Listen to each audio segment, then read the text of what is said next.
It's a beautiful Friday, 7th of July afternoon. And I am here, people, because I want to understand what's going on. Because I'm enjoying my day.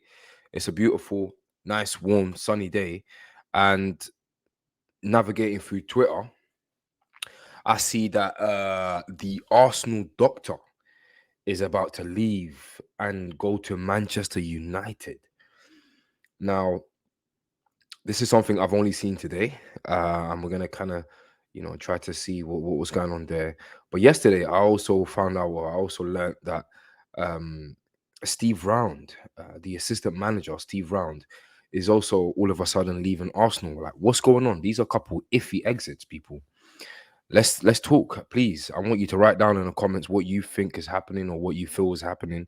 I want you to first and foremost like the video. I want you to subscribe to the channel if you haven't already. Thank you to the people who have recently subscribed to my channel. I appreciate and love you all. Lovers love people.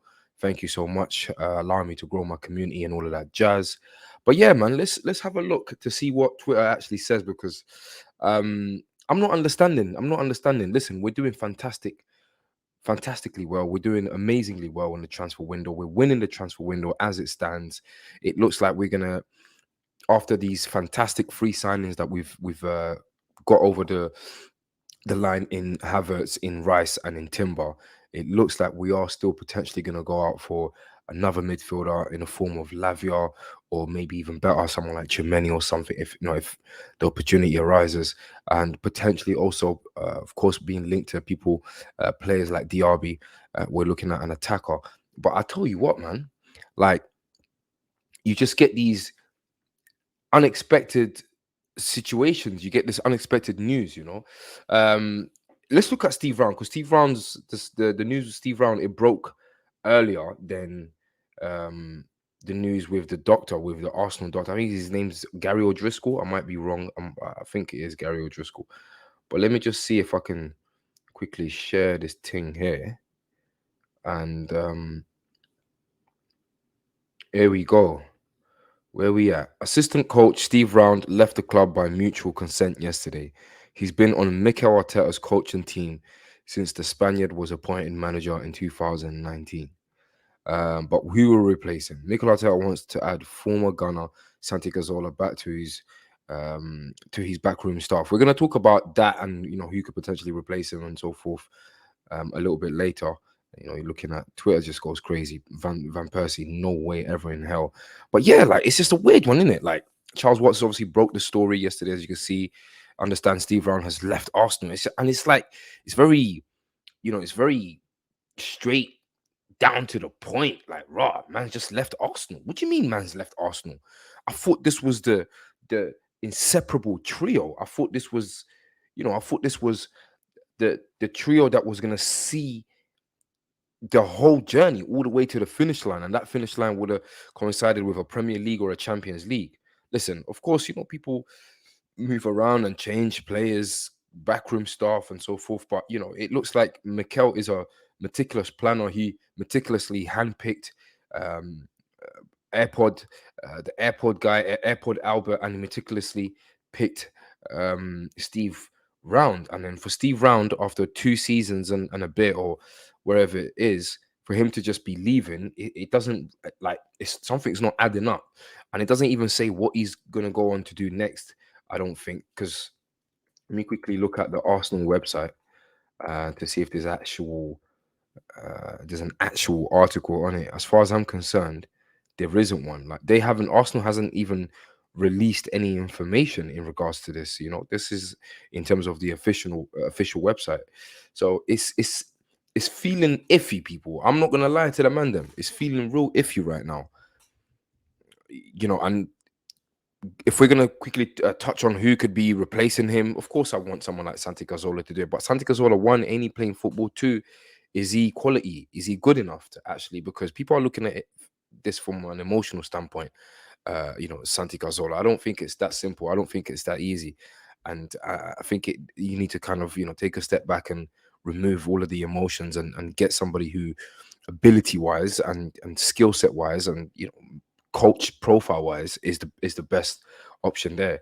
Of course, myself included, and all Arsenal fans want to see Carzola at the Emirates again, but it has to be in the right capacity. It has to be in the right way.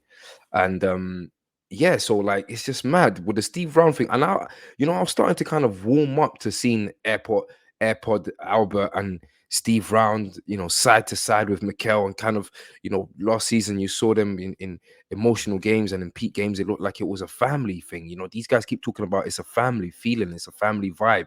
Havertz said he went, he feels as though Arsenal and the way they're moving as a squad, as a unit, it's a family vibe, and he's only just joined. All of the players that joined, that's what they say. It's a family vibe. Reece Nelson extending his contract, family vibe. I want to stay. Saliba, family vibe. Talking about who's North Paris was where he's born, and North London is where his home is, and family vibe. Like it's all, you know what I mean? And all of a sudden, you got Steve Brown left the club. Like, what do you mean he's left the club? For what reason has he left the club? Like, was he not doing? Like, we need to know more. We need to understand more, and there really isn't any more to kind of go with. And of course, I would say even the more significant one is the doctor, because the doctor has been with Arsenal for a extremely long time, and the fact that he's leaving Arsenal to go to Manchester United. Like, what? Someone tried, like, what? What's going on?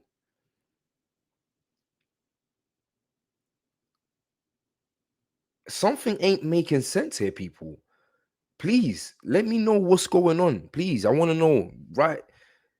Tell me in the comments. I need to understand. Here we go. Let me share this exclusive from none other than your boy David Ornstein. 6 hours ago now. Exclusive. Arsenal doctor Gary O'Driscoll moving to Manchester United. Expected to remain in current role for transition period before completing switch later this summer. Highly regarded medic, a significant coup for Manchester United after 14 years at Arsenal. Like, how does this make sense?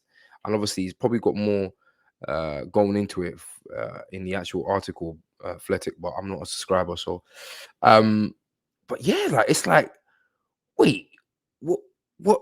Mikel Arteta to Arsenal, Dr. Gary O'Driscoll after the FA Cup final win in 2020. I told you, believe in me, my friend, believe. Arteta reportedly convinced O'Driscoll to stay at the club after initially agreeing to join Liverpool. Okay, so he was already in a way out, so it seems and so it looks, yeah. So the Driscoll brother, the doctor, um, I think Mikel convinced a few people to stay on at Arsenal. That's what it's starting to look like. I think it's one of them situations where a few people didn't really believe. Um, they saw a young manager coming in, after the turmoil with your boy Good Evening Emery, and they thought, you know what, I'm out, I'm out, I'm out. People like Xhaka, people like Gary O'Driscoll, clearly he already had his sights set elsewhere. It looks like Liverpool were about to get him. Um, and then now it looks like he said after 4 years that Mikel's been there, he said, you know what, this is it. Now's the time. I can no longer hold on anymore. I can no longer wait any longer. And now's the time to go. So it's a weird one though. Like, you're gonna move to a rival when you've been at Arsenal 14 years. Like, you've got a certain connection, after 14 years, you build a certain level of decorum. You can't just be out here flip flapping and flip flopping to rivals. Like, we've seen it with players and that, but backroom staff and that, I don't know. Is it that significant? It isn't, because you're not a player in a sense, but at the same time, you have a new employer, and it's still a rival club, and it's one of them ones where you can share a lot of sensitive and a lot of critical information about your current, or your previous employers, in that case, and how business is conducted there, or should I say how things from a medical standpoint are conducted at Arsenal. So yeah, so I'm not like Manchester United should allow it. They're trying to grab man's doctor, like what? Like, these times. And to be fair, and I've seen a few reactions to this. It's like, oh yeah, Arsenal's been injury prone, and they've had injury prone players for the best part of 14 years, the entire time he's been there, and this and that and that and this. And he's coming for some criticism about his overall tenure at Arsenal. And to be honest with you, it's true. We've had so many injury prone players and injuries, like real big injuries throughout those 14 years, the last 14 years. I'm talking leg breaks, I'm talking cruciate this and ligament that and back this and neck that, and man, you get me. Players just, yeah. And is it directly him who's supposed to deal with the strength and conditioning and the physio aspect of it? I think he's the actual club doctor. So maybe his actual roles, they don't really encompass the injury aspect of things. I think his thing is more to diagnose what the situation is and I don't know. I don't know. I don't really know the ins and outs, so I'm not gonna sit here and pretend that I do, but I do believe that um well, I do know from everywhere and everything that everywhere you see and everything that you hear, that he's sought after. He's regarded as a good doctor, and they clubs and organizations want to take him off our hands. So he is off our hands. Goodbye, Gary O'Driscoll. Thank you for the 14 years that you've given us. Please don't be out here telling Manchester United backroom dons and doctors and all of these people our secrets. I'm sure you won't. But yeah, it's a weird one, people. Like, I want to know what your thoughts and your feelings are. That's why I made a video, and just to kind of bring you a bit more in terms of bring a bit more exposure to this, in terms of if you haven't come across it. If you have, then yeah, share your thoughts, share your feelings on the comments, like the video, subscribe to the channel as I've asked you guys before. Thank you for those that have been here since day one, of course. On the road to 200 subscribers, it's been an interesting journey, this YouTube journey, and I'm just getting started, people, and I wouldn't be able to get to where I am without you guys subscribing and showing the love, liking the videos, and commenting on them as well. So yeah, I'll see you guys on the next one, and peace and love, baby.